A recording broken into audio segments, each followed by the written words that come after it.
Many people call their husband or their wife better half. What could be wrong with the idea of the so-called kabiyak? One, you are a whole person without your spouse. Buo ka. Isinilang kang buong tao. 1 Thessalonians 5:23, may your whole spirit, soul, and body be kept blameless at the coming of our Lord Jesus. So inisa-isa na dito yung talagang kompletong rekado ng isang tao, body, soul, and spirit. At ikaw yun. You are whole even before you met your spouse. Genesis 2:7, then the Lord God formed a man from the dust of the ground and breathed into his nostrils the breath of life, and the man became a living being. So buhay ka na, living being, noon pa man. Your spirit, body, and soul from God make you a complete person. Para isipin mong kalahati ka lang at hindi ka nabubuo hanggang hindi ka nagkakaroon ng kabiyak is an illusion. It's a lie. 1 Corinthians 15:45, as it is written, the first man, the first Adam became a living being, the last Adam, a life-giving spirit. So si Adan pa lang, buo na siya noon. At yung pangalawa daw Adan, yung huling Adan, si Jesus, siya naman yung nagbigay nung spiritong nawala. Dahil itong si Adan at si Eva at lahat tayo ay naligaw, nagkasala. So life and life-giving spirit, galing sa Diyos Ama at galing sa Diyos Anak. So the dead in spirit will live again and will have life again in Christ. So what do you do as an important step in spicing up your married life and in appreciating your spouse? First, rediscover your wholeness in Christ. In Christ's life-giving power and the so-called living water. Matatandaan ninyo, meron noong babae sa may balon na nakatagpo ng Panginoon at matapos ang kanilang mahabang usapan, sabi ni Lord, kung kilala mo lang kung sinong kaharap mo ngayon, hihingi ka sana at ang ibibigay ko sa iyo yung living water, the life-giving water. At hindi ka na mauuhaw pa kailanman. Alam natin na hindi H2O o talagang literal water ang tinutukoy ng Panginoon. Sabi niya, itong tubig na ibibigay ko, magbubukal mula sa iyong kalooban. Hindi ka na kailangan pumunta sa mga balon, pumunta sa mga poso, humanap ng kung saan saang source. Kasi sa iyo mismong kalooban magmumula ito. At hindi ka lang mapupuno, aapaw ka pa. So, one of the ministries of the Lord Jesus is to give satisfaction and wholeness from within. Galing sa loob. Hindi galing sa labas, hindi galing sa ibang tao, hindi galing sa mga bagay-bagay, galing mismo sa loob. Kaya magiging malaya ka. Hindi ka nakasandal, nakapulupot, nakaasa sa iba. So be full of and overflow with your whole self. Then you will be fully whole, then you will be able to now accept a partner and minister to a partner because you yourself are whole. Maraming partnerships doesn't work dahil yung mga tao, hindi nila nare-realize na whole sila. Ang tingin nila sa sarili nila, kulang at ang pampuno nila yung partner. So may tungkuling kang punuin ako kasi kulang ako.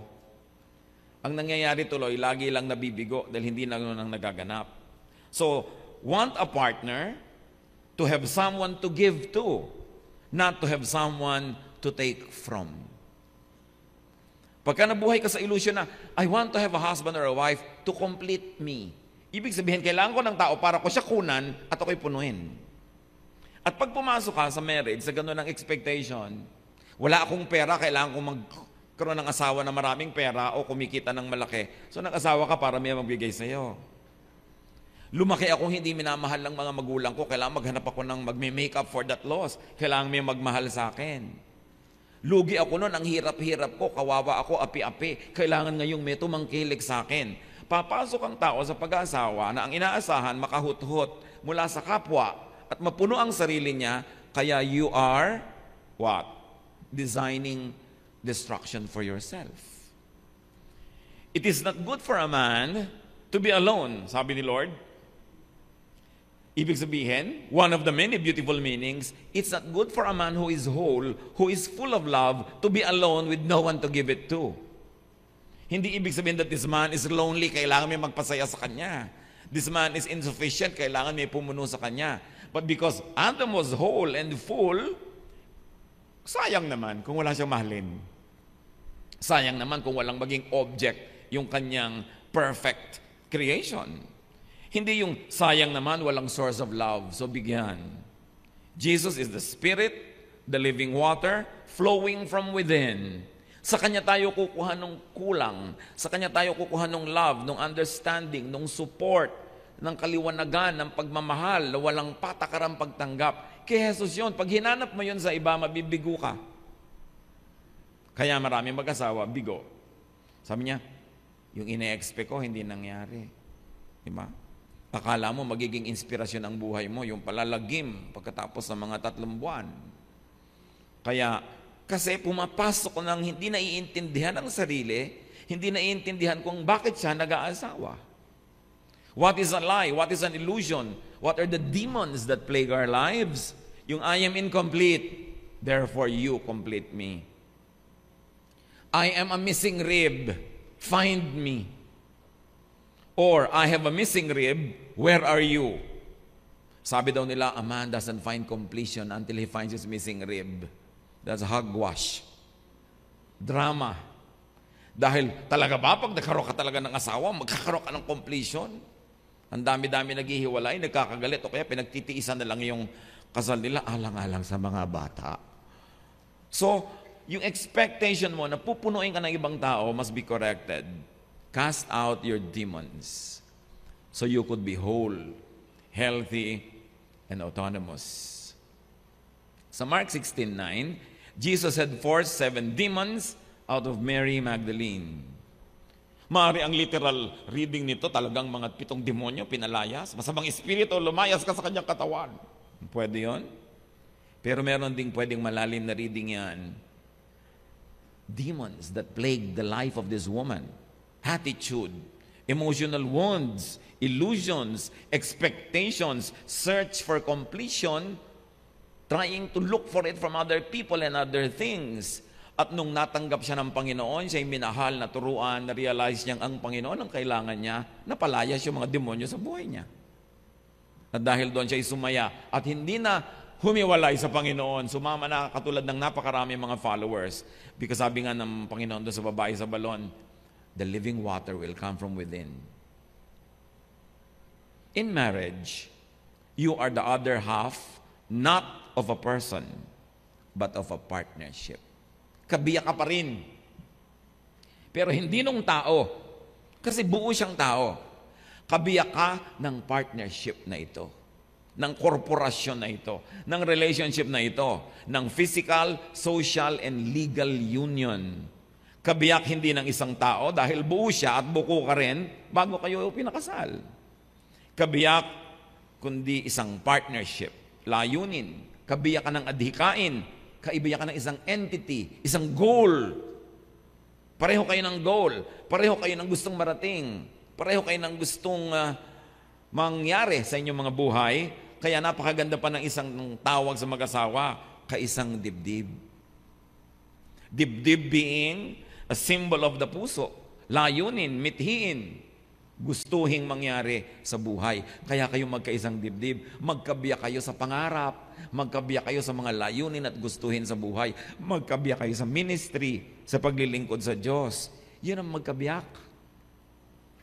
2 taong parehong buo, nagsasama, nagiging other half of a goal, of an entity, of a partnership that is meant to be exclusive.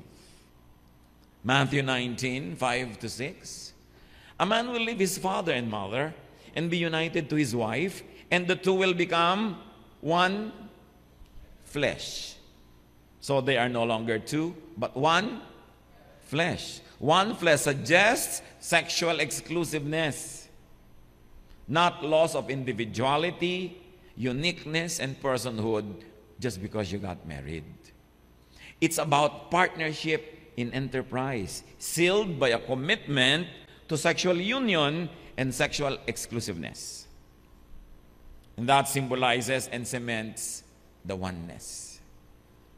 So yung pagiging magkabiyak kayo dapat in spirit, sa layunin, sa kagustuhan, sa pangarap, talagang magkatuwang kayo.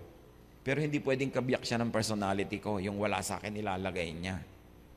Insecure ako, kailangan mapasecure niya ako. Magagalitin ako, kailangan nandiyan siya para may mapagalitan ako. Di ba? Yung maiinitin ng ulo ko, kailangan may pagbuntunan ako niyan at siyang uunawa sa akin. Yun yung wrong meaning ng kabiyak. Kasi gamitan yun. Kulang ako, punuin mo ako. Tapos, ang dami kong sobra ng ugali ko, kulang ka, itatambak ko sa'yo para mapuno ka at ako ang pumuno sa'yo. Therefore, hindi ka puno, pupunuin kita ng sarili ko. Tuwing gusto nyong baguhin ang inyong partner, ang presumption nyo, kulang siya, ako sobra sa mga magaganda ko mga qualities, itatambak ko sa kanya para siya mapuno. Gusto ko laging maayos ang kama, malinis na malinis, siya magusot, mali siya, kailangan maging maayos din siya, ililipat ko sa kanya yung ugali ko, kailangan siya maging buo, ako ang bubuo sa kanya. You see, ang tao nagiging parang filling the blanks. Ayaw niya ng ganitong pagkain. Kailangan itong kainin niya kasi itong gusto ko. Mali kasi yung gusto niya, yung gusto ko tama. Ayaw niyang manood ng ganitong pelikula, kailangan samahan niya ako. Kasi ito naman talaga maganda. Wala siyang choice. At saka wala siyang taste. So, ginajudge mo ang iyong partner kasi hindi mo siya tinitingnan na buo. Naghahanap ka ng mga sa tingin mo, cracks, spaces, at doon mo isasaksak yung sarili mo para siya maging kamukha mo. That is not oneness. That is not marriage. That's the best way para kayo magkainisan at maghiwalay. You cannot and should not find completion through another person. Kahit asawa mo yon, kahit magulang mo yon, kasi nilikha ka ng Diyos buo. Paghanap ka ng hanap sa iba, parang sinabi mong kulang ka. Kaya maraming mga babae, sabi nila, pagka lumaki na hindi mahal ng tatay o wala yung tatay lagi, ang nagiging mga nobyo, mga mukhang tatay. Mga parang tatay, naghahanap doon ng tatay figure. Sa palagay nyo ba, napapabuti yung mga ganitong babae? Di ba't palipat-lipat sa ilan ng tatay, ilang papa, ilang daddy, kulang pa rin? Bakit? Hinahanap niya yung wala sa kanya sa ibang tao. Samantalang nasa loob niya yon at ang ministry ng Panginoon, gisingin ka, yugyugin kang sabihin, hindi ka kulang. It's a lie. Nandito ako, pwede kitang punuin, sa akin ka lang umasa, mapupuno ka. Yung paghanap-hanap ng mga nawala sa aking buhay, kailangan hanapin ko sa partner, nabibigo lang naman yon. Ang nagiging ending, papalit-palit, palipat-lipat. Katulad ng woman at the well. Nung sinabi niya sa Panginoon, ibigay niyo nga po sa akin yung tubig na yan para hindi na ako mauhaw muli. Ano sabi ni Lord? Tawagin mo asawa mo. Miss pa po ako? Sabi niya. Wala po ako asawa. At sabi ni Lord, tama. Kasi yung 5 lalaki nagdaan sa buhay mo, hindi mo naman asawa eh. At yung isang nasa bahay mo ngayon, hindi mo rin asawa. Tama ka, wala kang asawa. Bakit inungkat ng Panginoon yon? Hindi siya para ipahiya.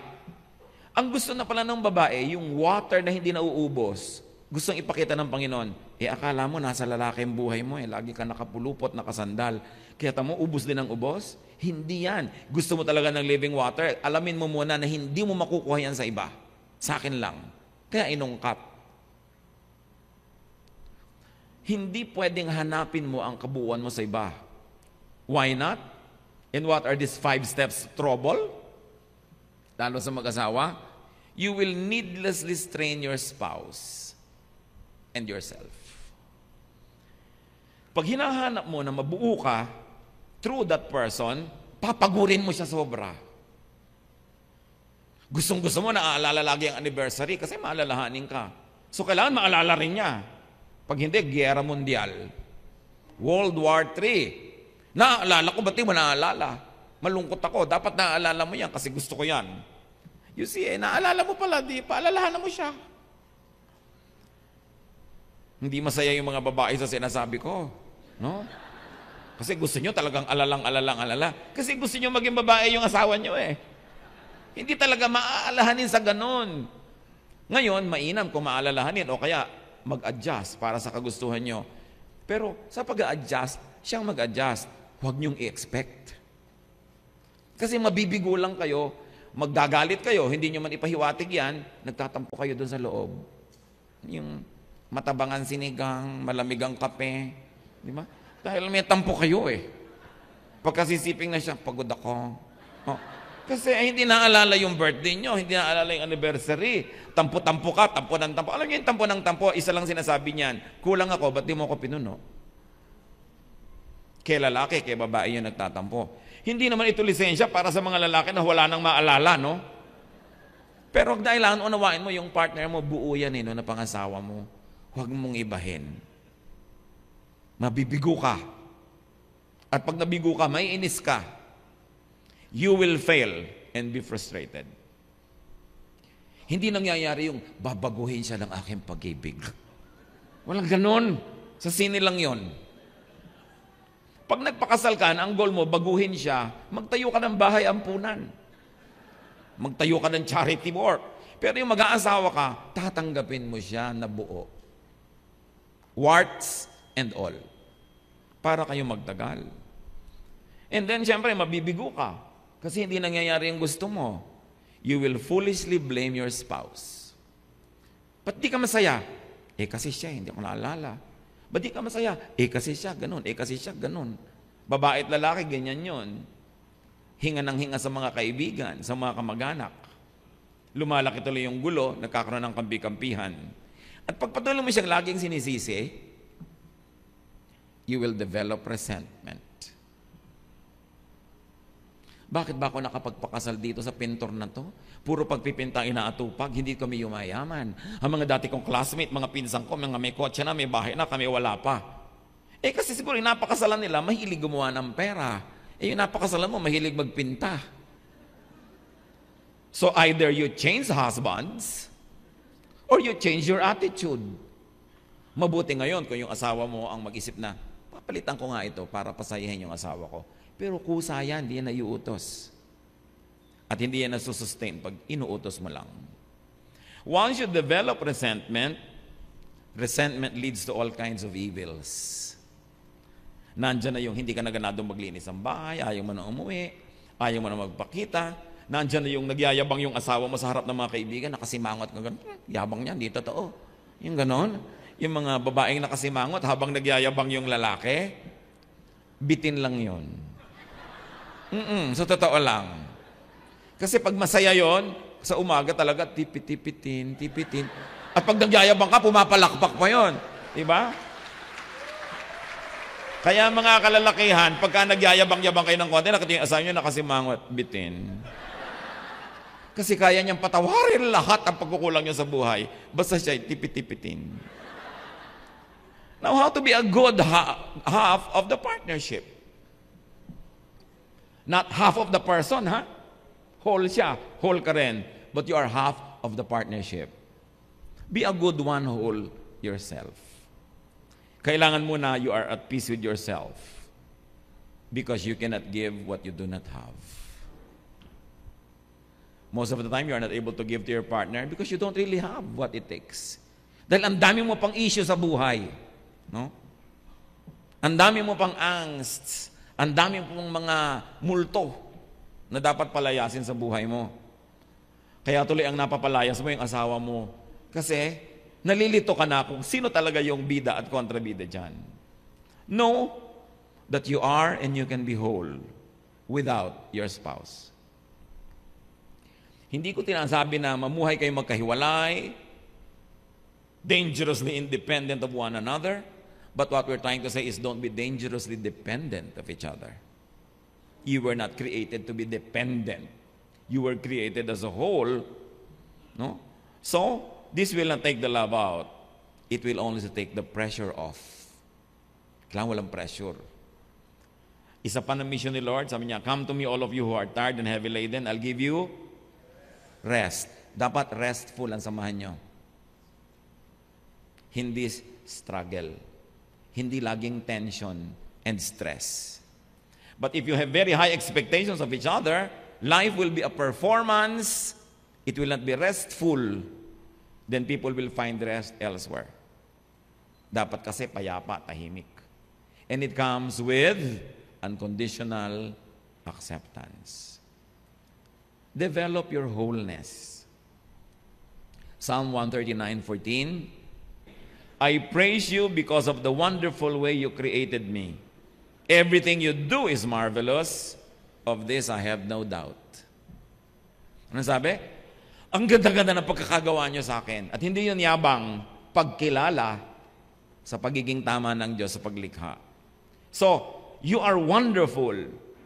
But that's not only the story. No? That's only one half of it. You know the other half? Tingnan niyo ang asawa niyo ngayon. Dali. Your spouse is wonderful too. Kasi nilikha din siya ng Diyos. Palakpakan niyo ang inyong spouse. Siya, tingnan niyo. Eye to eye, you are wonderful. Ngayon, pag lagi niyong gustong baguhin, ibahin, maging kamukha niyo ugali, kamukha niyo style, kamukha niyo yung standard, hindi kayo nawa-wonderfulan. Sasabihin niyo, kulang ka. Tularan mo ko, maging katulad kita para maging buo ka. Yun ang yabang. Acceptance. Na mahanap mo na yung spouse mo, iba sa'yo, pero wonderful. At kung ang tagal-tagal nyo na magkasama, hindi mo pa nakikitang wonderful siya, kalugin mong utak mo para ka magising. Dahil sabi sa Bible, everybody is wonderful. Pag yung asawa mo pa, hindi mo nakakitaan nun, lugi ka, lugi siya. Kawawa naman kayo. Tapos lalo kung ang hinahanap mo yung kapintasan, gulo. Ang hanapin mo yung wonder. Yung salamat na lang di kita kamuka. Kung aaminin nyo naman, ang dami nyo masasabang ugali, di ba? Lahat tayo. Bakit gusto nyo maging kamukha nyo yung asawa nyo? Salamat, iba siya. And celebrate that difference, that variety, instead of complain about it and try to make him or her a clone of yourself. James 1:4, let steadfastness have its full effect, that you may be perfect and complete, lacking in nothing. That perfection and completeness comes from God, who is God of variety. God is not a God of sameness. No two people are the same. Kung mapapakasalan mo, kamukha mo lang, i-duplicate mo lang yon, hindi mo kailangan. Kailangan mo talaga iba. Mula ngayon, mga kapatid, kung meron kayong pagkakaiba na naiinis kayo o nagiging source ng stress, turuan yung sarili nyong appreciatein yun. Pag tiningnan nyo, binuksan nyo yung mata nyo, ipapakita sa inyo ng Panginoon that your spouse is really wonderfully made. And then, madadagdagan yung amor mo, madadagdagan yung excitement mo, hindi yung stress. Sasaya kayo lahat. So, contribute to the partnership as a whole person. Remember, a whole person, not a demanding one half. Always insisting, nobody but you. I want nobody but you. Yun, kulang ako. I want nobody but you. Naiinip ako, patawanin mo ako, nalulungkot ako, pasayahin mo ako. You know, you. Ikaw lang ang gusto ko. You know, dapat kay Lord kinakanta yan. I want nobody but you. Tapos mapupuno ka, you will be ready to minister and you will be open to the ministration of your partner. Huwag nyo sa kanya iasa lahat ang inyong isasaya. At huwag nyo sa kanya isisi lahat ang ikinalulungkot nyo sa buhay. No? Huwag nyo sisisihin. Do not depend on your spouse for wholeness. Depend on God and what God gives you. Philippians 4:13, I can do everything through Him who gives me strength. So who gives strength? The Lord. Huwag niyong kunin yung strength from another person. Bagan pa paminsan-minsan, nagkaka-inspirasyon tayo. Pero nakalilimutan natin, ang Diyos ang pinagmumulan ng strength. Siya ang pinagmumulan ng lakas ng loob. At pag yan, dinibdib mo, hindi naman nawawala ang Diyos kahit kailan, di ka mauubusan ng strength. But when you say, I want you, you feel my need, you answer my questions, you be there for me. Kahit gustuhin ng tao, hindi niya lagi magagawa yon kasi he is limited by time and space. Kaya kailangan, habang nakikipagmahalan ka, meron ka ring buo na konsepto ng sarili na buo yun kahit wala siya. Hindi para hindi mo siya kailanganin, kundi para huwag mo siyang laging inag. Para lumuwag ang mundo niyong dalawa at mas maganda yung climate of your romance. Therefore, do not be addicted to your spouse. Do not be addicted to your spouse for wholeness, for satisfaction. Do not depend on him or her for fixes. Addiction is not the way. Kailangan nakakaimbento ka ng saya nang wala siya, lalo't kung hindi niya kayang nandun.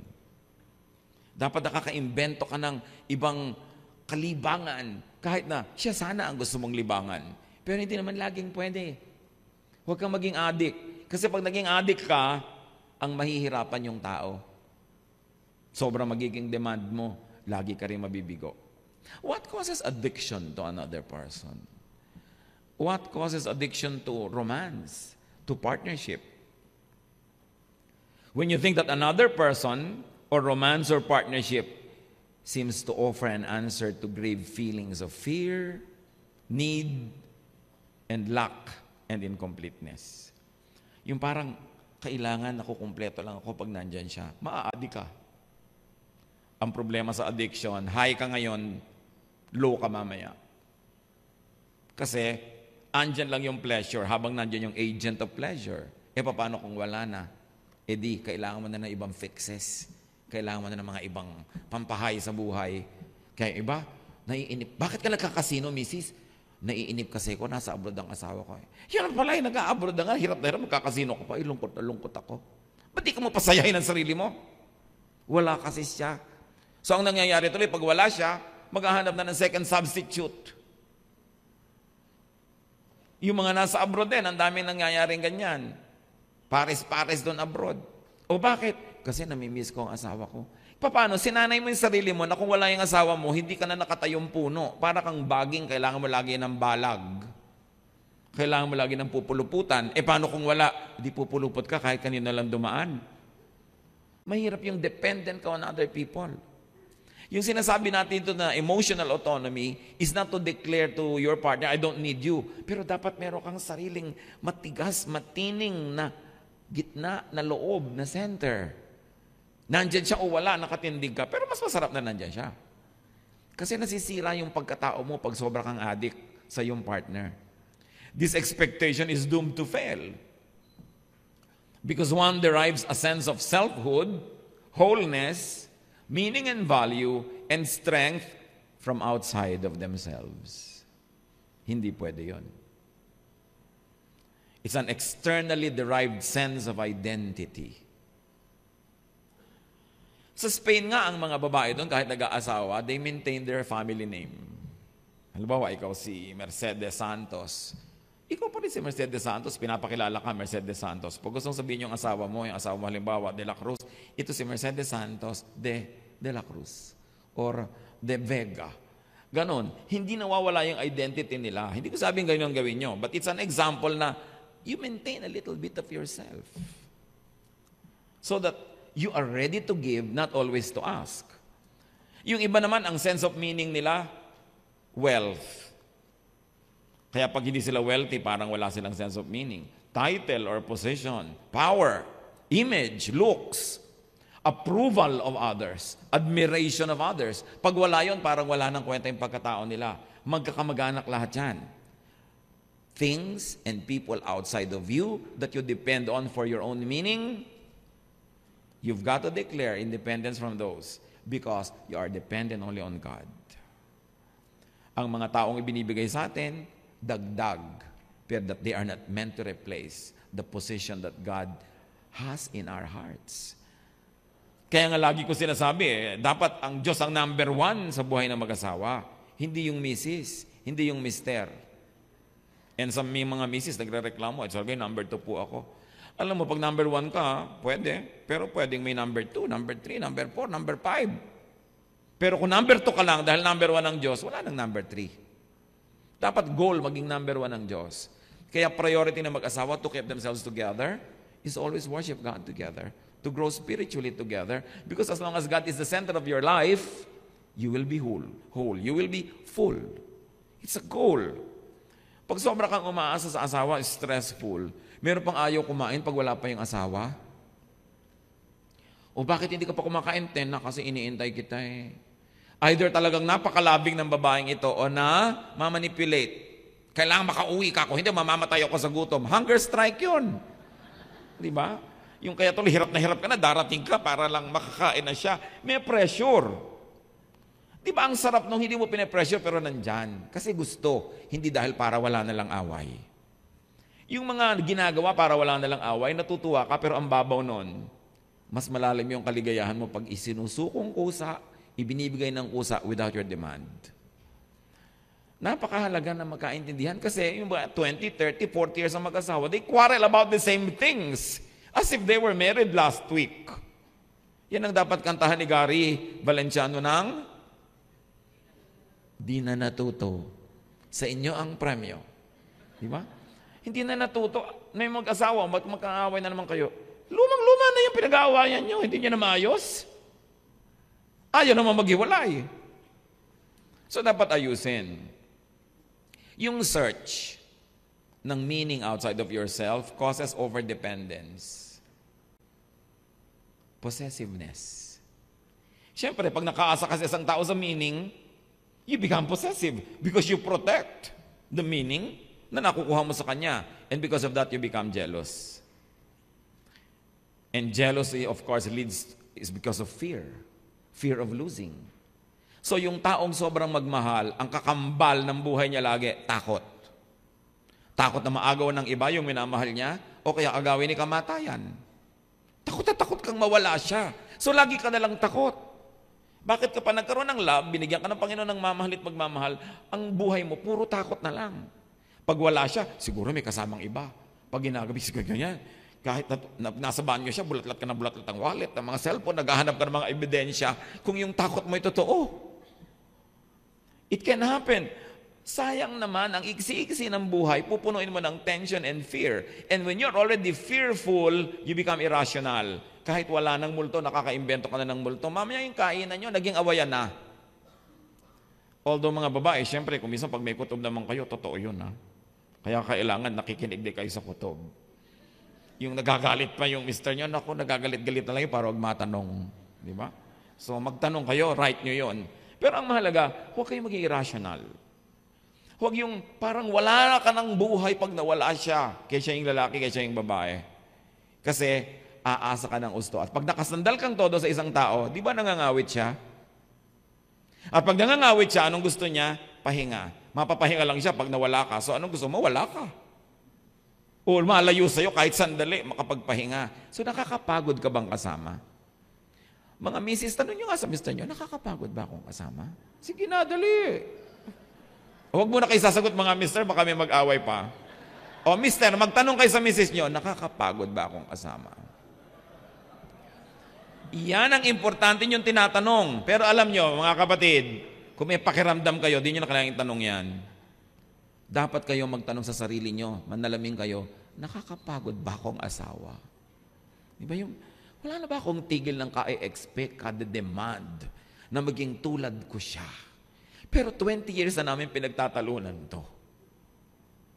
So dapat, either magpalit ka ng asawa na hindi advisable, o magpalit ka ng ugali, which is doable. Magpalit ka ng mga expectation, but you won't want to live all your life until your dying day quarreling about the same things. Dapat maiba. Pagka ang tao nagkaroon na ng irrationality, violence is not far behind. Kaya dumadating na yung nagsasapukan, nagbabatuhan na ng mga cellphone, ba? Hampasan ng sandok. At pag namamalaan siya yung asawa mo, huwag mong aawayin. Diba? Kaya maraming may mga paso. Frustration, dissatisfaction, disillusion. Yung pa sabihin, ba't ba ako nakapag-asawa pa? Tama si nanay. Kasi nagkaka-disillusion. Why? May expectation ka kasi, tas hindi yun nami-meet. Then there's a sense of failure and betrayal and vexation. The better half becomes the bitter half. Heaven becomes hell. Love becomes non-love, or worse, hatred. It is so easy to hate the one you used to love. Pagkamali ang pakulugan mo sa love, that you are in my life to make me feel good, to fulfill my dreams, to meet my expectations. Pag ganyan na dinaman nyo, you are headed for disaster. Kasi ang pag-aasawa, kung hindi nyo pa nalaman bago kayo ikasal nun, ay alamin nyo ngayon, ito'y isang walang patakarang pagtanggap. Sige nga, sabihin nyo nga sa asawa nyo, magpalitan kayo, tinatanggap kita na walang patakaran kahit starting today. Sige nga, kausapin nyo nga. Huwag kayong corny, sumunod kayo sa instruction. Sabihin nyo yan. Ha? Pero kailangan holding hands. Look into each other's eyes and say, tinatanggap kita kahit ngayon pa lang nang walang patakaran. Huwag kayong tumawa-tawa dyan, gawin nyo. Yung iba sa inyo, nahihiyala kayo, yung pong gawin eh. Kahit baduy, gawin nyo. Kasi, ba't pa kayo nag-asawa kung di nyo tatanggapin? Diba? Ngayon, kung gusto niya na mawala, itulak nyo na dyan sa bangin. May bangin dito eh. Kaya tayo dito nag-retreat. Alam niyo ba nasa ilalim ng bangin dyan? Libingan. Ngayon, kung hindi nyo itutulak at ililibing, iuwi nyo uli, pero tanggap nyo na buong buo.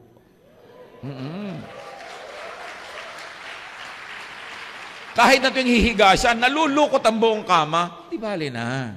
Di ba? Hayaan mo nang malukot. No, ang masama yung relasyon yung lukot. Kahit makakalimutin sa ganito at ganon. Yung mga babae naman, siyempre, ang dami mga mamunting maliliit na bagay, laging hinihingi. Ibigay nyo na para tahimik ang mundo. Kaya nyo naman eh. Di ba? Yung ibang mga lalaki din eh, may pride pa, ayaw pa daw, di ba? Gandahan ng pamamalansya. Gandahan nyo ng pamamalansya nyo para masyahan ang mga misis ninyo. Yung iba, akala mo noon, babawasan ang pagkalalaki pag binagbibigyan yung asawa. No, mas nagbibigay kayo, mas tumitimbang yung kahulugan na kayo talaga yung padre de pamilya. But don't be over-dependent. Dependence brings about addiction.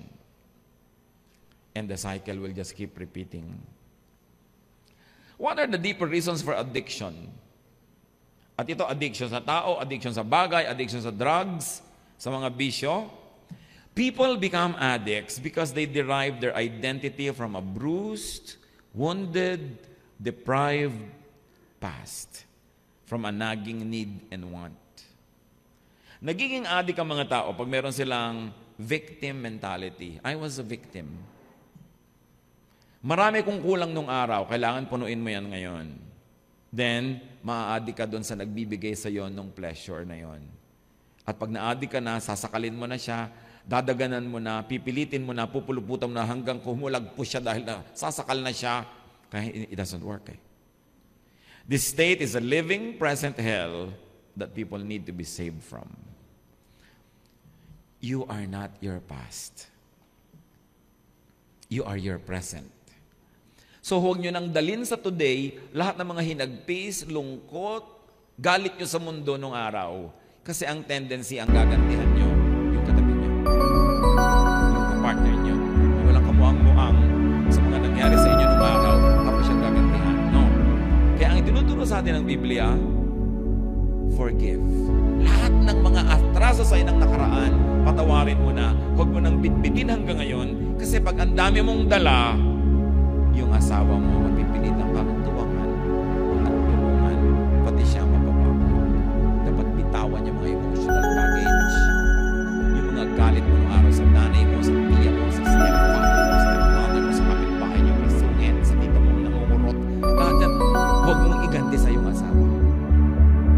And don't say, I'm a victim, I'm a patient. You have to be the nurse. Kasi sobrang demand yun. Kaya kasama ng wholesome na pagsasama, forget the past. Forgive everybody in the past. Clean slate. Then magaan ang dugo mo, magaan ang buhay mo, magaan kang kasama. Gaganda ang inyong relasyon. Yung iba naman, kaya ganyan ang ugali. Sabihin, kasi nung araw, ganit yan eh. Lagi na lang ba yun? Minsan lang nangyari sa inyong buhay nung araw yun. Habang buhay nyo na bang uungkat-ungkatin, aalalahanin, parang nagre-replay, then ang effect pa ulit-ulit. At ito nga yung lugi dyan eh. Yung asawa nyo na pagbubunto na ng lahat. Hindi naman siyang gumawa. So, forget the past. Forgive people. And also, don't think too much about the future. Utos din niya ni Lord, ha? So, don't be anxious about tomorrow. Tomorrow will be anxious for itself. The day's trouble will have its own solutions. The blessings for today is enough for the needs of today. Kaya marami rin mag-asawa nag-aaway kasi laging concern nyo isa about the future. Oh, wala pa tayong savings, wala pa tayong ganun, wala pa tayong... Kailangan mo na ba ngayon? Hindi pa. Huwag ka mong awayin ngayon. Hindi pa pala kailangan eh. Ang totoo, kung nabubuhay tayo mga kapatid sa yung today, ayan, ngayon, anong oras natin, ngayon, anong oras, anong minuto, ano pa talagang problema niya? Wala naman, di ba? Dumadami yung problema pag iniisip nyo yung nakaraan, naaalala nyo yung mga galit nyo, o kaya yung future, naiisip nyo yung mga fears ninyo, mga worries. Paano kaya tayo mamamatay? May savings ba tayo? Paano pag nagkasakit tayo? Alam niyo sabi ni Lord, tomorrow will be anxious for itself. Bakit?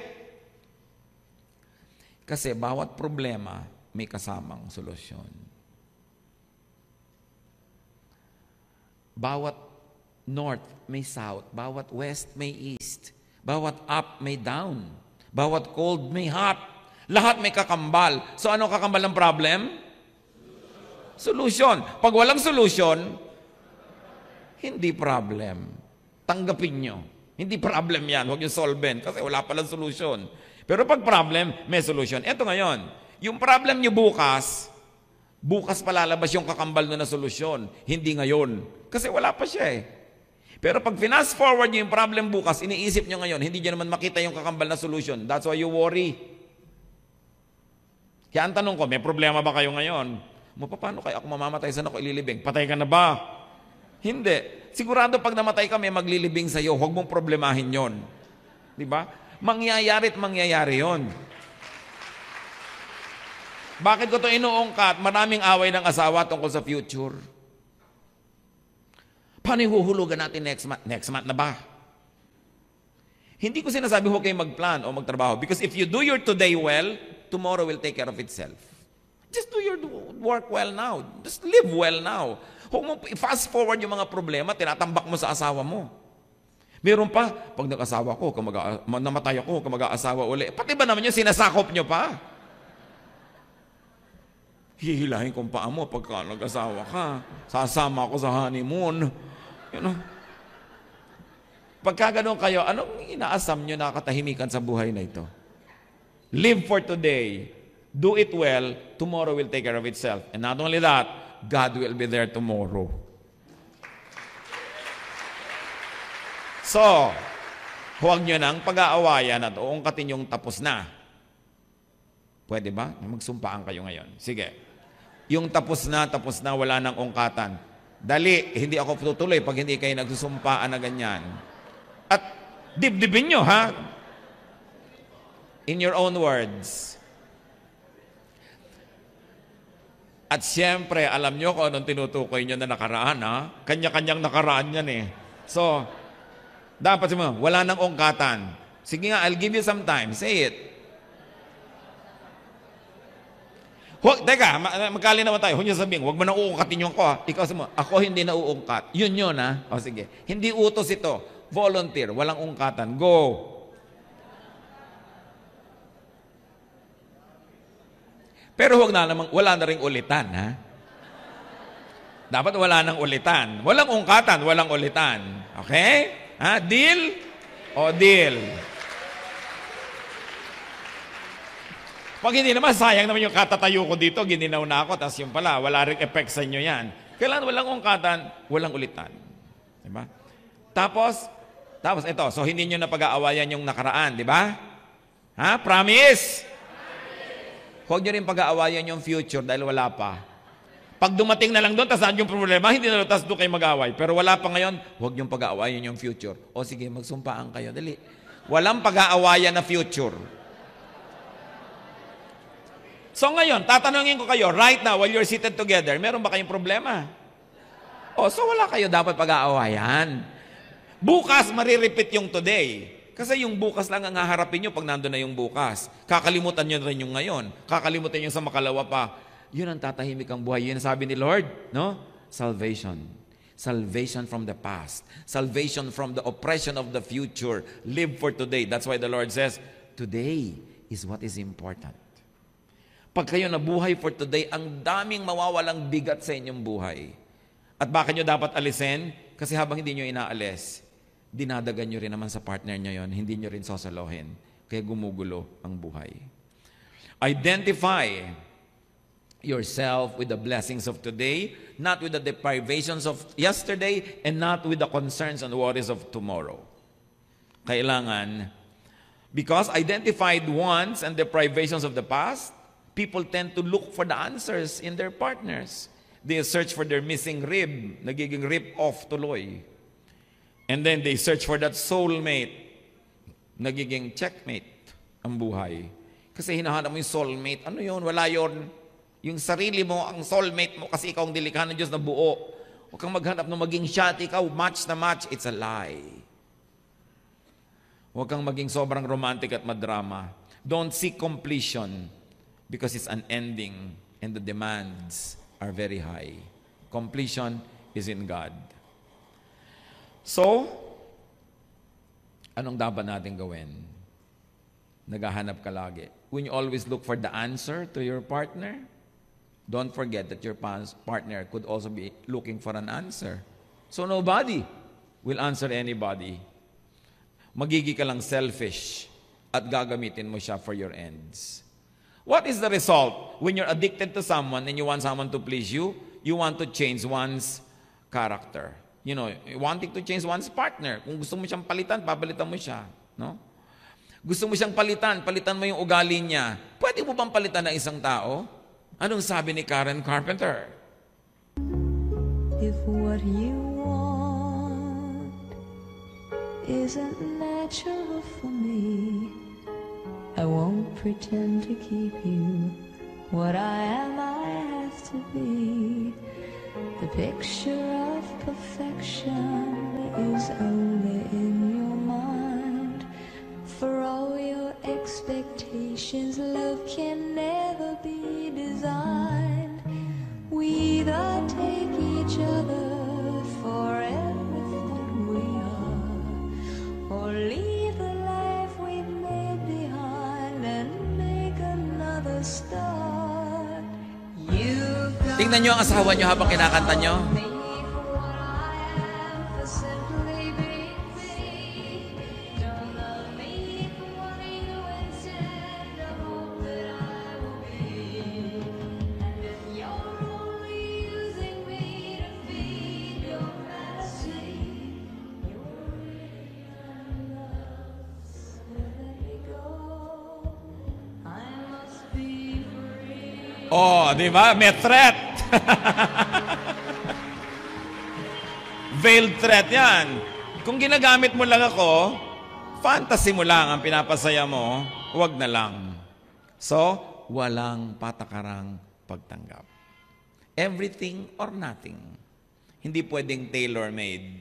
Love can never be designed. So, either you change one's partner, or many people look for many part-time partners, or they keep changing partners, like the woman at the well. So, tanggapin. Kahit naman palitan mo, yung makukuha mo uli, hindi na naman yun ang perfect ideal mo, wala ka lang tigil. Hanggang butot balat ka na, tinaago ka na ng kamatayan, naghahanap ka pa, Facebook ka pa ng Facebook, I'm single. Diba? Yung nakakalat ka pa sa lahat ng bar, may tungkod ka na. So, kailangan, yan na yan. Kung ano binigay na sa inyo ng Lord, yan na. Diba? Yan na yan. Sabihin mo, ikaw na talaga. Dapat.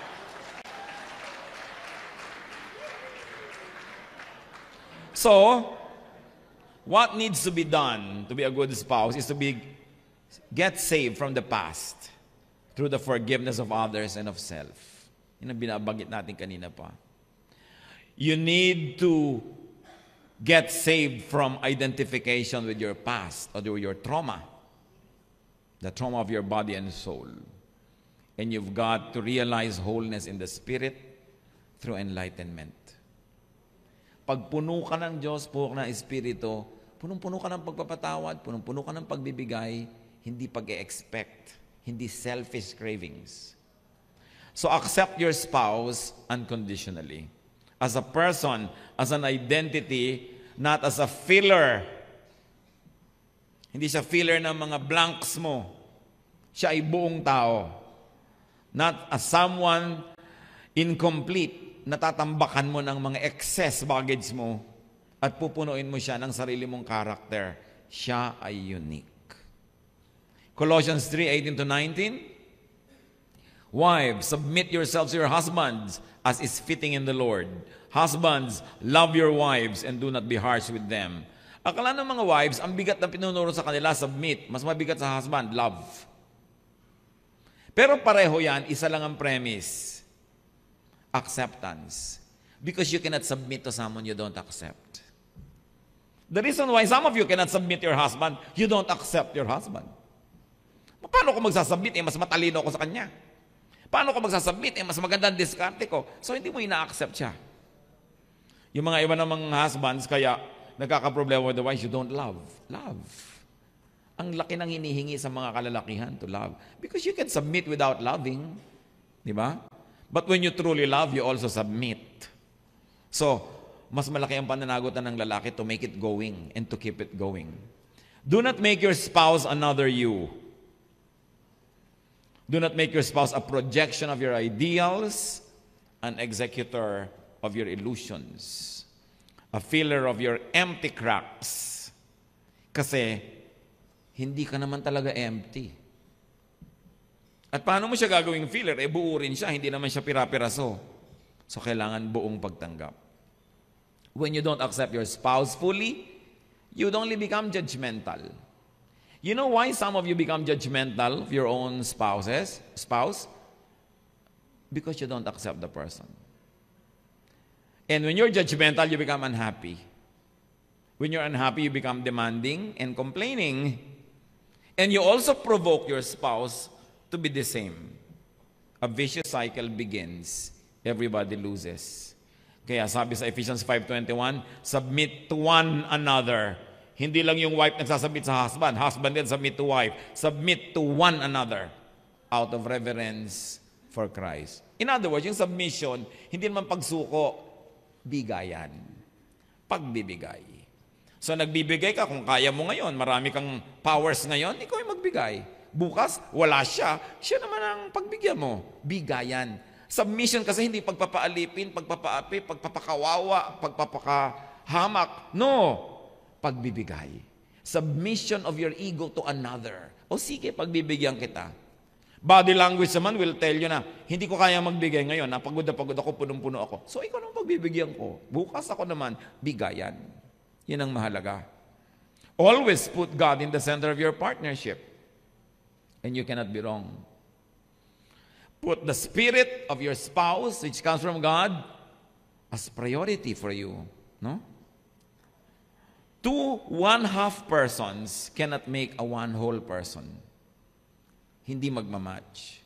Two non-whole persons cannot make a one-whole partnership. Dapat two whole persons